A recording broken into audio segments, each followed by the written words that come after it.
สวัสดีครับเอฟซีที่นี่วิธีชาวบ้านและวิธีเดียวไงครับผมครับวันนี้เขาก็เดินทางมาที่บ้านพ่อเดือนนะครับพี่น้องครับเพื่อที่มาตามเล่าขามโค้งตามแนวทางเพื่อนบ้านนะครับพี่น้องครับวันที่6ครับพี่น้องครับวันจันทร์เนาะวันนี้เนาะวันจันทร์ที่6ครับตามเล่าขามโค้ง20:30ได้อพี่น้องเด้อเขาก็มีโอกาสได้มาหาพ่อเดือนอีกรอบนึงครับพี่น้องครับหลังจากพ่อเดือนว่านี่เด็ดๆว่าสันสวัสดีครับพ่อเดือนครับครับสวัสดีเนาะFCครับผมที่นี่วิธีชาวบ้านวิธีเรียบง่าย ครับ พี่น้อง FC ทุกท่านทุกคนที่เขารับชมที่ติดตามมาโดยตลอด ครับ วันนี้ก็ได้มา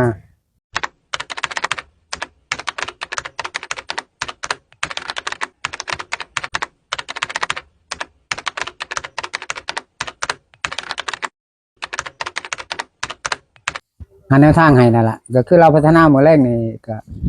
20:30เนาะก็ ครับ เมื่อวานก็ได้ไปหาแนวทางให้ ครับเพราะว่างวดที่แล้วก็ถือว่าลุดพลาดไป กูก็รุดมาหลายงวดแล้วล่ะแต่ว่า แล้วไปเขาไทยเนาะ แต่มันก็เข้าไทยสลับไปสลับมาอยู่นี่เนาะ ครับผม ไปตามบ่ทันนะ ครับ แต่ก็ลองเบิ่งอีกเบิ่งมื้อแรกนี่เป็นจังไดผมก็ว่าเอาเด็ดๆมานั่นล่ะ ถือว่าเด็ดๆเนาะ ถือว่าเด็ดอยู่ ครับ ผมก็ถือว่าแล้วก็เพิ่งครั้งแรกน่ะไปขอกับ ได้เมื่อพอเดือนในตัวเลขมากนี่พอเดือนฝันในวันเมื่อคืน เมื่อคืนฝันจังไดฝันแต่คืนก่อนน่ะฝันเขาว่าเขามาเขียนเลขให้6โตวแต่จำบ่ได้นี่ผมยัง จำได้พอ2-3ตัวบ่ จำได้อยู่ที่ว่าแน่ๆจำได้อยู่2โตว เอาครับว่าเป็นหยังครับเอาเว้าลองเว้าความฝันให้ FC ฟังเบิ่ง ความฝันนั่นเขามีผู้ชายน่ะมันเขียนใส่กระดาษแบบกระดาษมาเฮาเขียน ไป เลข ใส่มา นี่ ใส่ ล่ะ ในฝันนั่น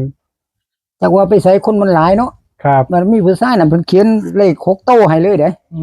ม อุ้ย บอก ว่า ไปจังไดมาจังไดจังบ่ได้มาเขียนเลขให้ ก็ว่าไปในงานในหยังนี่ล่ะแบบว่าคนหลายๆนี่นะครับ ย่างไปย่างมาก็เลยเพิ่นเขียนใส่กระดาษแล้วเพิ่นก็เอามาให้เบิ่งอะนะ อืม ผมจนได้จับเบิ่งเลขตัวนั้นน่ะ โอ้ อู้ว่า6โตวเพิ่นตื่นขึ้นก็จำได้นี่คิดว่าสิซื้อลอตเตอรี่เลยล่ะรางวัลที่1พุ่นล่ะคิดว่าจำบ่ได้จำได้อยู่2โตวเอง ครับ ที่คิดเบิ่งเลยแต่พอล่างๆนี่ล่ะพอเข้าๆเบิ่งนี่2โตวนี่ผมว่า0กับ9ล่ะที่จำได้นี่ ฝันก่อนนั้นสิได้ตัวเลขมาเนาะ ก่อนสิได้ตัวเลขตัวนี้มานี่นะ ตรงกันได้บ่ บ่ตรงดอกเพราะว่าเลขเป็นกูอันนี้ต้นมะพร้าวนี่เนาะพญานาคนี่ หลังจากพอเดือนฝันเมื่อคืนเด็กฝันจังได๋เนี่ยเมื่อคืน ขึ้นฝันเห็นคนหลายแฮงโพด บ่แม่นสิ เห็น เข้ คนหลายแต่ว่าจักบันไดในต่อบันไดนี่เห็นหมดแล้วล่ะเมื่อคืนนี่ว่า บ่แสดงความยินดีนำมั้ง สิแม่นก็บ่ฮู้ดอกเห็นผู้หญิงผู้ยาแม่นหมดเอารถหม่องใดก็ได้ไปหมดอะนะ อืม ก็สิว่าเอาแน่นอนบ่ได้เมื่อคืนฝันไปทั่วทีบเลยฝันได้ไปหม่องนั้นหม่องนี้นะคนก็หลายบัดนี้แต่ละหม่องนั่นก็เลยว่าจังได๋เนาะนี่เลขนี่เนาะแต่ผมก็ยังมีความมั่นใจอยู่ดอก ครับเป็นความมั่นใจ ครับก็ลองเบิ่งอีกเบิ่งจุด ครับ อีก แล้วพอเดือนมีแนวทางอย่างไรครับสำหรับ แนวทางเมื่อวาน วันที่ ก็ หก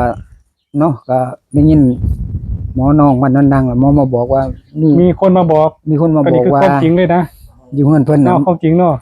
มีเพิ่นมีพญานาคเพิ่นว่าลงพร้าวตัวลงพร้าวมัน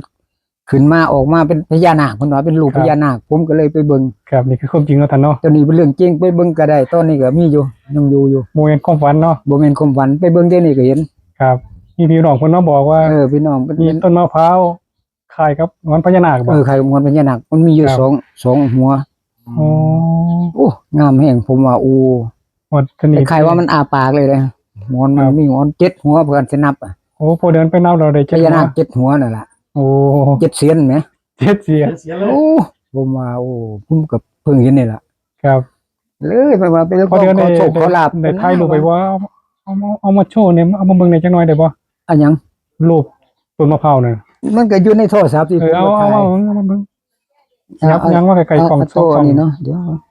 เรียบร้อยครับพี่น้ ผ อง มถ่ายไว้อยู่เนี่ยมันบ่มีคนอันนี้เนาะเมื่อวานน่ะบ่ได้มีถ่ายแต่รูปไว้ซื่อ เอารูปทั้งรูปทั้งหยังนั่นล่ะ ๆเนาะเดี๋ยว บ่ต้องเอาคลิปก็ได้เอาเป็นรูปนั่นล่ะ เอารูปนี่ ร ก่ อ อน อีกพอคืออืดใจครับพี่น้องครับ ต้นมะพร้าวคล้ายงอนพญานาคครับพี่น้อง งามแม่งมีเน็ตตัวนี้ผมถ่ายวิดีโอซื่อๆดอกนะ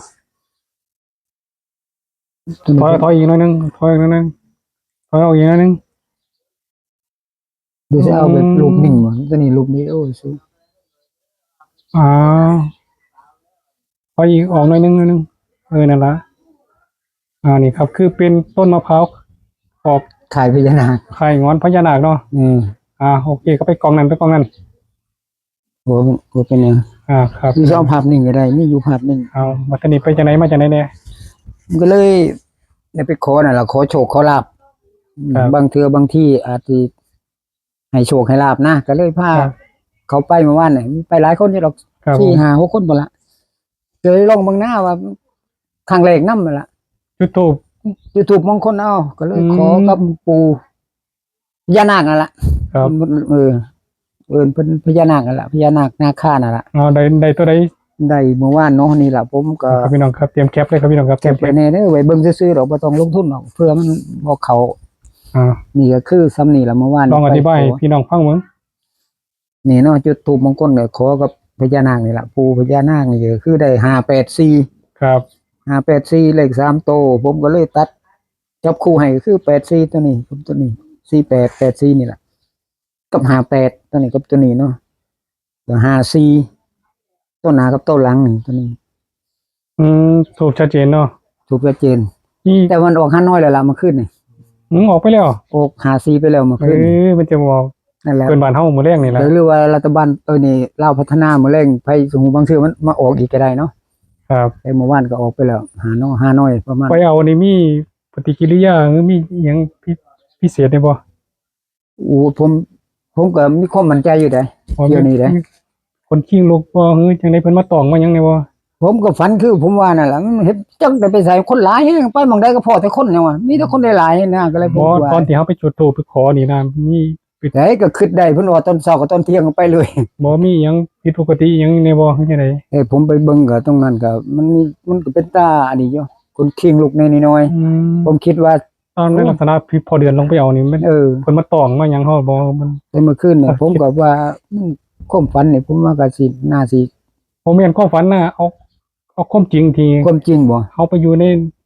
คือใจอยากไปเลยนะ ฮะ ว่าง่ายๆจิตใจนี่มันอยากไปเลยเพิ่นบ่ให้ฟังก็อยากไปเลยจังซี่นะ อืม จิตใจนี่อยากไปเบิ่งแล้วก็อยากไปเห็นแล้วก็อยากไปขอโชคขอลาภนํเลย โอ้ พอดีตัดสินใจก็เลยหาดอกไม้ถูกเทียนอีหยังทุกสิ่งทุกอย่างแหละไป ไปเก่าขอเพิ่นเนาะ ขอเจ้าที่เจ้าทางเพิ่น อ๋อ สิ่งศักดิ์สิทธิ์เพิ่นอยู่ตรงนั้นนะหรือว่าปู่พญานาคนาคานั่นล่ะ โอ้ ปู่ศรีสุโธพุ่นล่ะมันก็ไม่ว่า ครับ เสียนมัน โอ้ได้เบิ่งนี่ก็งามอีหลีผมยอมรับ ลัก ว่า ษณะเสียนสิมี7เสียนบ่ เจ็ดเสียนไปนับเบิ่งเลยก็ได้มันสิพึ่งออกจังซี่นะ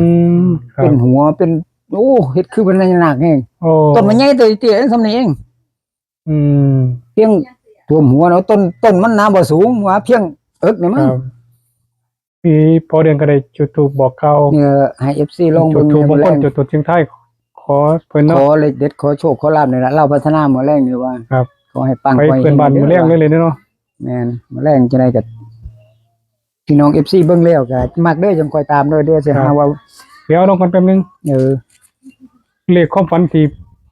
มีผู้ ใส่ ใส่ ฝันนั่นเขาเขียนเลยให้6โตเลยเลข แล้ นะ วตัวแต่ว่าจำได้2ตัว แต่ผมจำได้แค่2ตัวนี่ล่ะผม จำได้ตัวใด หาจน09อยู่มี0กับ9ที่จำ เขียน ได้ ลงหันเลย เขียนลงนี่เลยเนาะ ไม่งั้นตอนนั้นเป็นของ ตัวนี้เป็นความฝัน เดี เดี ย ยว วกับตัวเดียวนี่ล่ะ FC รอแป๊บนึงครับผม ครับนี่ตัวเดียวเลยตัวนี้ ครับพี่น้องครับ ตัวนี้เป็นเลขความฝันของพ่อเดือนนะครับพี่น้องครับ ตัวนี้เลขความ มีค ฝั น น มาเขียนให้6ตัวนะครับพี่น้องครับ 6ตัวจำได้2 แต่ว่า ตัว จำ นี่ ได้ ล่ะ 2ตัว9009นะครับพี่น้องครับเน้นเม็ดเดียวความฝัน นี่คือความฝันเนาะตัวนี้นี่ ผมเลยความฝัน บ่ เออ บอกว่าฝันเห็นว่าเขียนให้6ตัวแม่กอมัน ครับมีผู้ใส่ว่าเขียนให้6ตัวแล้วครับแต่ว่าพ่อเดือนจำได้2ตัว ไว้กลางคนนั่น 2 ล่ะ ตัวท้ายเนาะ9009 นี่จำได้2ตัวท้ายนี่ล่ะแต่ทั้งหมดมัน6ตัวแล้วมันเขียนใส่กระดาษแบบนี้ล่ะให้นี่ โอ้ เป็นแถวไว้จังซี่ล่ะ เขียนวันที่6เลยบ่ บ่มันเขียนทั้งหมด6ตัวเลยนะครับ ก็เลยว่าพี่น้องก็ลองพิจารณาเบิ่งมันมักก็ตามบ่มักก็ ครับ เป็นหยัง ตัวข้างบนนี่คือเป็น ตัวนี้เป็น เล เล ข ข ทูบที่พ่อเดือนไปจุดขอครับ ปู่พญานาคนี่ล่ะ อ่า ต้นมะพร้าว ต้นมะพ ที่ ร้าว ว่า ขาย ขายพญานาค งอนพญานาค ขายงอนพญานาค ครับ ก็ได้584 ครับ แต่ที่พิเศษเลยพอคือพ่อเดือนเสริมมาอีกตัวหนึงคือเป็นเลขความฝัน ตัวนี้เลขความฝัน มีผู้ใส่มาเขียนให้6ตัวครับพี่น้องครับแต่พ่อเดือนจำได้2ตัว จำได้แค่ คือ 2ตัว 09พี่น้องก็0906 ก็ 9009 6006เด้อพี่น้องเด้ออย่าลืม หัวกับ อ่า อันนี้เนาะ กับหัวขึ้นกับหัวลงหัวเขากับเก่าเป็นตัวเดียวกันนำฮะ ครับแม่นครับ ไปดุลพินิจเบิ่งเด้อมื้อแรงนี่ ครับ มักก็จังคอยตามบ่ เลย มัก เฮา ก็ ก็ทำเป็นเคสแนวทางด้วยพี่น้อง เป็นเพียงแนวทางให้พี่น้องเบิ่งแล้วก็ใส่ดุลพินิจเนาะ ครับโดยเฉ เพื่อ พาะ เฮ็ด พี่นี่ เพื่อเป็นแนวทางให้พี่น้องได้เบิ่งได้ไปศึกษา เฮาเองเฮาก็บ่สามารถที่รับรู้ได้ว่า บ่สามารถฮู้ได้ดอกเนาะ สิออกตัวใดนะพี่น้องครับเราก็ทำเป็นแค่แนวทาง เป็นเคแนวทางให้พี่น้อง FC เพื่อนบ้านนะครับพี่น้องครับ ลองพิจารณาใส่ดุลพินิจ เบิ่ เบิ่ ง ง หูทิพย์แก้วตาทิพย์ ใส่ เนาะ สิ่งศักดิ์สิทธิ์เพิ่น ครับ ผู้เพิ่นฮู้ผู้เพิ่นเห็น ครับเป็นความเชื่อส่วนบุคคลนะพี่น้อง ค เนาะ วามเชื่อส่วนบุคคลเนาะก็บ่ได้สนับสนุนเล่นการพนันเนาะทุกชนิด โปรดใช้วิจารณญาณในการ ใช้ รับ วิ ชม จารณญาณในการเบิ่งหรือชมรับชม ครับ เนาะ น้องเขามาอาจจะโดนใจกับเลขความฝัน เห็นบ้านเลขที่บ้าน เห็นเลขทะเบียนรถหรือต่างๆเนาะ เขาตรงกันกับ ตรงกัน ค กับ อยตาม พี่น้องกับจัดถ้าพี่น้อง คอย ว่า จัด มาเห็น ไป พี่น้องบ่มักพี่น้องก็เดินผ่านแต่คนที่ผ่านก็กดไลค์กดแชร์ให้ครับ กดติดตามให้ เอ น้อง อ แน่ ติด เนาะ ตาม ให้ ในเด้อก ำลัง เพื่อ ใจ เป็น ใน แนวทาง FC เพื่อเป็น พี่น้ กำ อ ลั ง งใจให้เฮาทำคลิปต่อไปเนาะ เพื่อสิได้หาแนวทางให้ดีๆต่อไปอีก ครับ ขอขอบคุณ4ทุกท่านเนาะที่ให้ เอา กำ เดื ลั อน ง สุด ใจ ท้ายนี่ให้พ่อเดือน กดแชร์ครับ เอ่อ เออ สรุปอีกสุดท้ายแล้วก็ให้พ่อ FC นี่ นะค ก็ รับผม คือจุดทูบเนาะไปขอนะต้นมะพร้าวนั่นล่ะที่ว่าคล้ายๆงน พญา พญา นา นา ค คนี่ล่ะได้ตัวเลขก็คือ584 ครับ ผมเลยจับคู่ให้ก็คือ48ตัวนี้กับตัวนี้ล่ะ4884นี่แล้วก็58ตัวนี้กับตัวนี้ ส่วน54นี่ก็คือตัวนี้กับตัวนี้เนาะตัวหน้ากับตัวหลัง ส่วนนี้เป็นเลขความฝันว่าเขามาเขียนเลขให้6ตัวแต่จำได้แค่2ตัวนี่ อืม ผมก็เลยว่าเขียนให้พี่น้อง FC เบิ่งแล้วก็ ครับเบิ่งพิจารณาเบิ่งเนาะ พิจารณาเบิ่ง พิจารณาซอยกันเบิ่ง พิจารณาซอยกันเบิ่งเพื่อเป็นไปได้หรือบ่ได้ก็ ครับ ใส่ดุลพินิจเบิ่งเนาะ ไปรอลุ้นด้วยกันนะครับพี่น้องค เรา รับ ลุ้นในกันมื้อแรก เย็นดี นี่ ก็ ล่ะ พี่น้อง 2ทุ่มครึ่ง ครึ่ง ครับ ตามเราขามโค้งนะพี่น้องเนาะเอาให้พ่อเดือนให้พ่อ FC นะครับผม ครับก็ขอขอบคุณ FC พี่น้องเนาะที่เขารับชมหรือว่าติดตามทางช่องที่นี่วิถีชาวบ้านวิถีเรียบง่าย ทุกท่านทุกคนมื้อนี้ก็แนวทางโชคลาภก็คือพี่น้อง FC ผมก็ได้บอกพี่น้องไปแล้วล่ะแต่ว่าสิเขาหรือสิหลุดก็ผมก็บ่สามารถฮู้ได้ แต่ พี่น้ ว่า อง ใน เบิ่ง ใจ แล้วก็ใส่ดุลพินิจเบิ่งเด้อ ใน ใส่ ใจก็อยากให้ได้ อยากให้ได้ รับ อยากให้ แปลๆ เขา นะ นั่นล่ะให้พี่น้อง FC ได้มีเงินมีทองมีใส่มีสอยในได้ทำบุญทำกุศลไป ครับผม ครับขอภาวนาสิ่งศักดิ์สิทธิ์หรือว่าเจ้าที่เจ้าทางแม่นางธรณีก็ดี ตลอดทั้งพ่อปู่พญานาคนาคาหรือว่าปู่ศรีสุโธก็ดีที่จะทิศอยู่ณสถานที่ตรงใดก็ขอให้จงดลบันดาลให้ FC ให้พี่น้องได้ ไปจับ โชค ใส่ มีชัย สองดอก จับ เพิ่ง ใส่ เนาะ ให้พี่น้องได้รับโชครับชัยในเด้อมื้อแรกนี่ ครับ ลาวพัฒนา จะได้ออกภาษามีเงินไปทำบุญทำบุ ไก่ ญ สิออกพรรษาแล้วมื้ออื่นก็มือออกพรรษาแล้วเนาะแต่ก็ขอก่อนมื้อแรกนี่ขอโชคขอลาภนำเถาะอาศัยบารมีสิ่งศักดิ์สิทธิ์ปู่ย่าตายายนั่นล่ะก็ขอจงดลบันดาลขอให้ปังๆเฮงๆสาธุสาธุ ครับที่นี่วิธีชาวบ้านและวิธีเด็กใหม่ต้องขอบคุณพ่อเดือนนะครับพี่น้องครับที่หาแนวทางดีๆแนวทางแปลกๆเนาะ แปลกอยู่ แนวทางดีๆแนวทางแปลกๆนะครับพี่น้องครับมาฝากมาตอน FC นะครับพี่น้องครับและที่ขาดบ่ได้เลยก็คือ FC เนาะ FC เข้ามาเบิ่งเข้ามาติดตามเข้ามากดไลค์กดแชร์นะครับพี่น้องครับพี่น้องก็เบิ่งก็โปรดใช้วิจารณญาณในการรับชม ครับ เฮาก็เฮ็ดแก่เป็นแก่แนวทางเนาะพี่น้องเนาะเฮาก็บ่ว่ามันสิออกตัวใดดอกพี่น้องแต่ก็พิจารณาซอยกันเอา พี่น้าซอยกันใส่ดุลพินิจซอยกันเบิ่ง ครับพี่น้องครับ มากก็จังคอยตามเอา ก็คอยเฮงๆปังๆเด้อเรื่องนี้สวัสดีครับผ ครับสวัสดีครั ม บปังๆมัน